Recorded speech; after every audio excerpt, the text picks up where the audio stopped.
Arya tidak pernah menyangka bahwa liburan musim panas di rumah sahabatnya akan dimulai dengan pemandangan yang membuat dunianya jungkir balik. Saat ia tiba lebih awal di rumah keluarga Dimas di pinggiran Sleman, Yogyakarta, matanya langsung tertuju pada teras belakang di mana Dimas sedang berpelukan erat dengan seorang pria muda. Tangan mereka saling menggenggam dan wajah mereka begitu dekat seolah akan berciuman. Udara sore yang hangat membawa aroma bunga melati dari kebun belakang, tapi Arya merasa dadanya sesak, seperti ada yang meninju perutnya.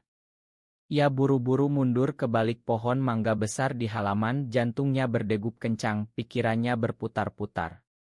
Ini Dimas, sahabatnya sejak kuliah semester 1 di Jakarta, yang selalu cerita tentang cewek-cewek cantik di kampus, yang pernah bilang kalau dia ingin menikah muda seperti bapaknya.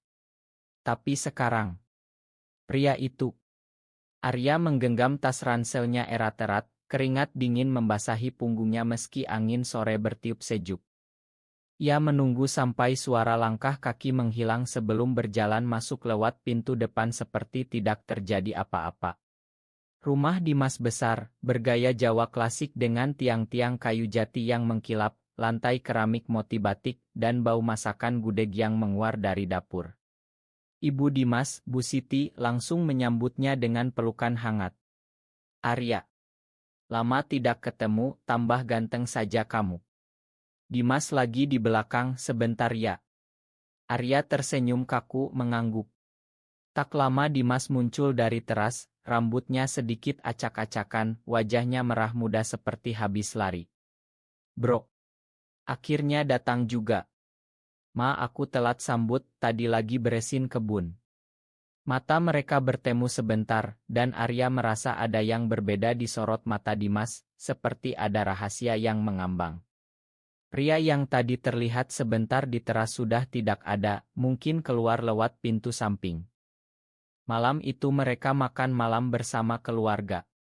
Bapak Dimas, Pak Joko, seorang guru yang tegas, duduk di kepala meja sambil bercerita tentang sawah yang panen tahun ini bagus. Adik Dimas, Sinta yang masih SMA, terus menggoda Arya soal cewek di Jakarta. Dimas tertawa lepas seperti biasa, tapi Arya hanya bisa mengangguk-angguk sambil menyuap nasi. Dalam hati ia bertanya-tanya berulang kali, siapa pria itu? Apa Dimas benar-benar tidak mustahil? Dimas adalah sahabat terbaiknya, yang pernah nemenin dia nangis pas pacar pertamanya selingkuh, yang selalu bilang de kita bro selamanya. Setelah makan, mereka berdua naik ke kamar atas yang disiapkan untuk Arya. Kamar itu sederhana tapi nyaman, ada ranjang kayu dan jendela menghadap sawah. Dimas duduk di tepi ranjang, tersenyum.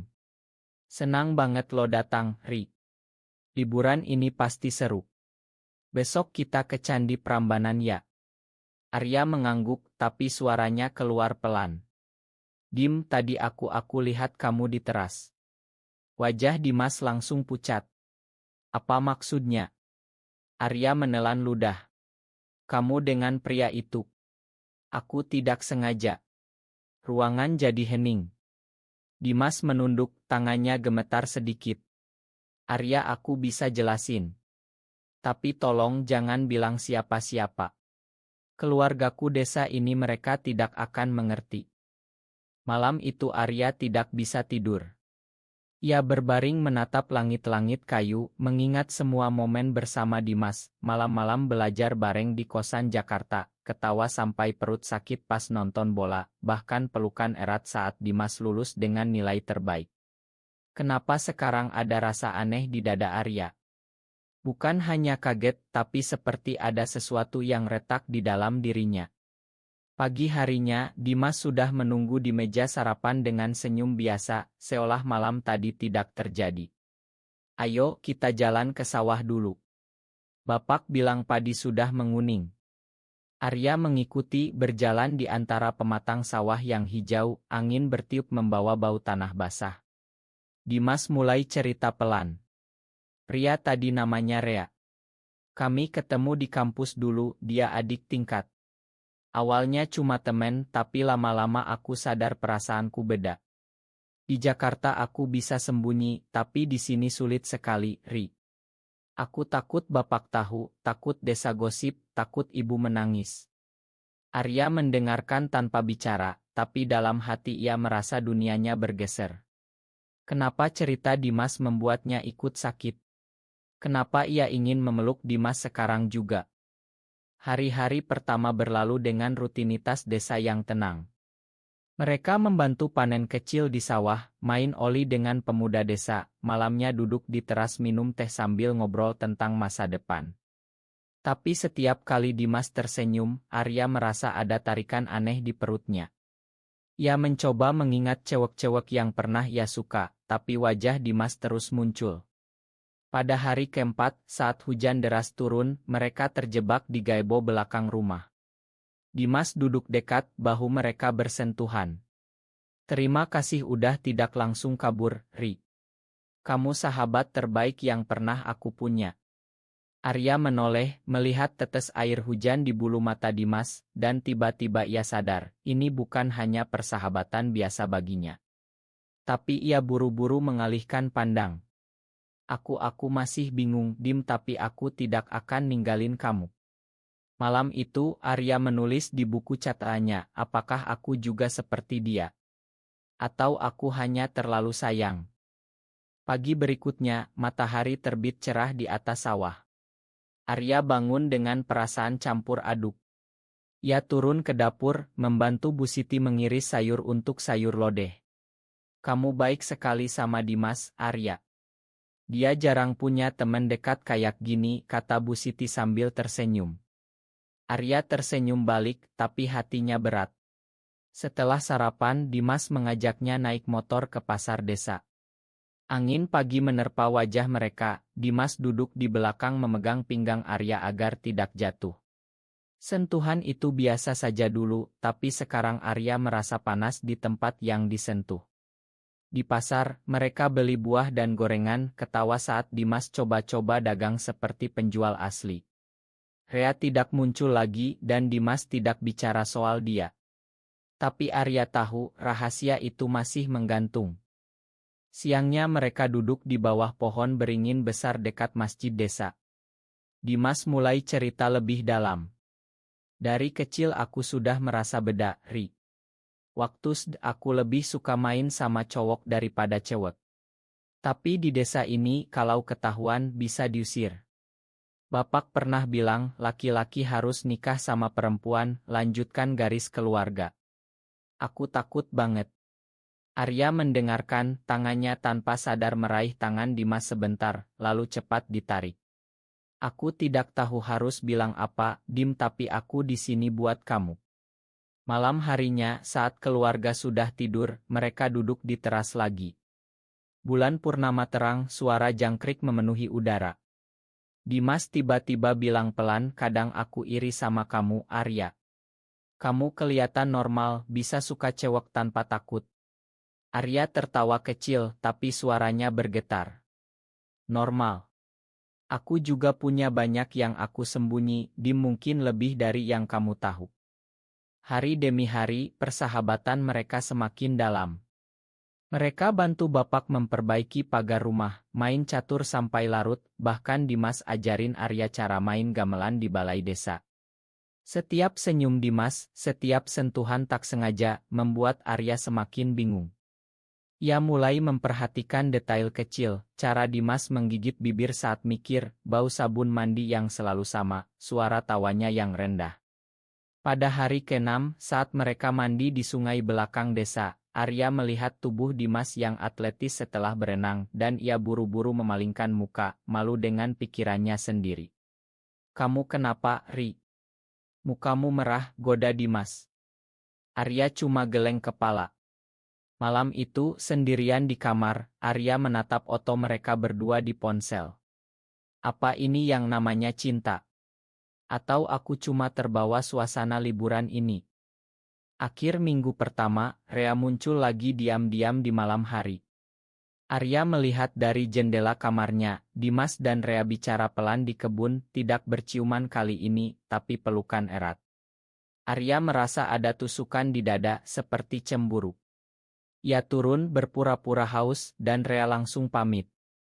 Dimas melihat Arya dengan mata sedih.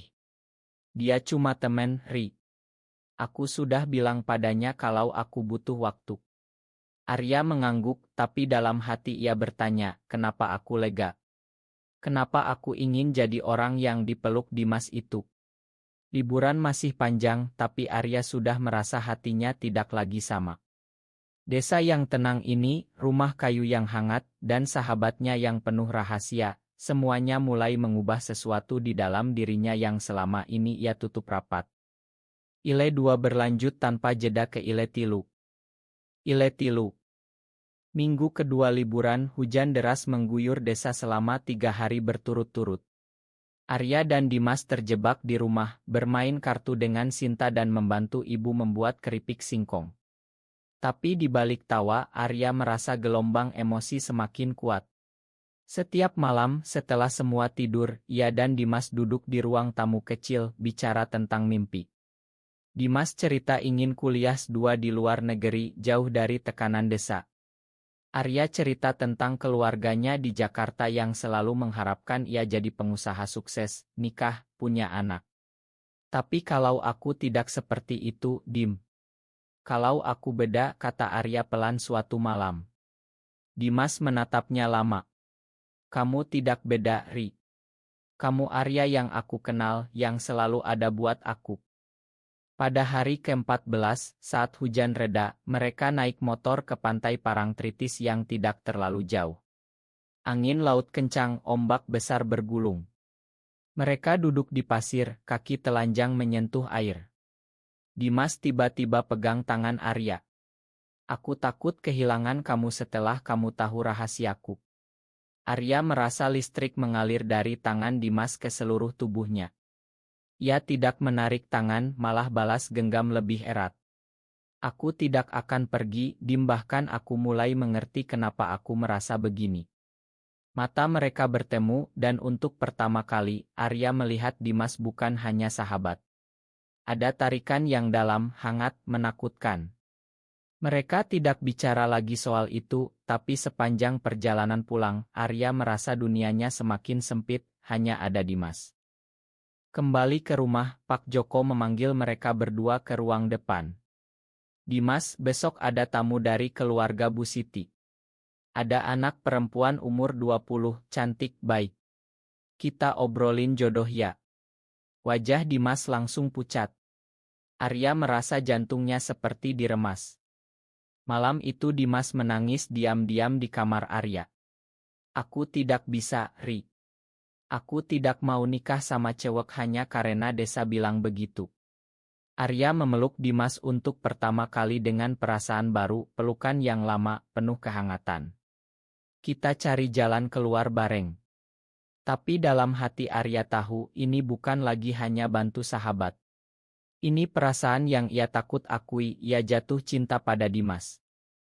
Tekanan keluarga semakin kuat. Bu Siti mulai sering ajak Dimas ke rumah saudara, perkenalkan dengan gadis-gadis desa. Arya ikut serta sebagai teman baik, tapi setiap kali melihat Dimas tersenyum sopan pada cewek lain, ia merasa cemburu yang membakar. Suatu sore saat mereka berdua di sawah, Dimas bilang, aku sudah tolak semua, Ri. Tapi bapak marah besar. Dia bilang aku harus bertanggung jawab sebagai anak laki-laki. Arya pegang bahu Dimas. Kamu tidak sendiri. Aku di sini. Malam itu, di bawah bintang-bintang, mereka berjalan di pematang sawah. Tangan mereka bersentuhan lagi, kali ini tidak dilepas. Arya, apa kamu merasakan hal yang sama? Tanya Dimas pelan. Arya berhenti, menatap mata Dimas. Ya. Aku takut, tapi ya. Hubungan mereka mulai berubah pelan-pelan, seperti bunga yang mekar di musim hujan. Pelukan malam hari jadi lebih lama, cerita jadi lebih dalam, tatapan jadi lebih lama. Tapi desa mulai gosip. Tetangga bertanya kenapa Arya tinggal lama, kenapa Dimas jarang kelihatan sama cewek. Pak Joko mulai curiga. Kalian terlalu dekat, seperti pacaran, candanya suatu malam, tapi nada suaranya serius.